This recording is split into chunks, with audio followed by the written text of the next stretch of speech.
সঙ্গে যারা ছিল তারাই নাকি তার দিকে বন্দুক তুলেছে। আমি অনেক কিছু মানতে পারি,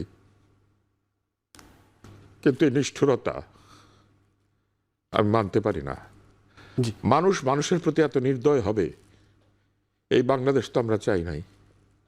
আমরা ভেবেছি এমন একটা বাংলাদেশ হবে যে বাংলাদেশে মানুষ নির্ভয়ে তার মতামত প্রকাশ করবে। তার মতামত ভুল হোক, ঠিক হোক, যা খুশি তাই হোক।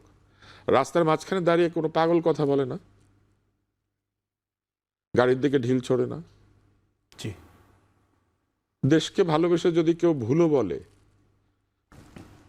হত্যা করতে হবে, নির্যাতন করতে হবে, গুম করতে হবে। এইরকম একটা বাংলাদেশের ভেতর দিয়ে আমরা এসেছি। আমরা সেই বাংলাদেশটা বদলাতে পারছি না, আমরা পারলাম না।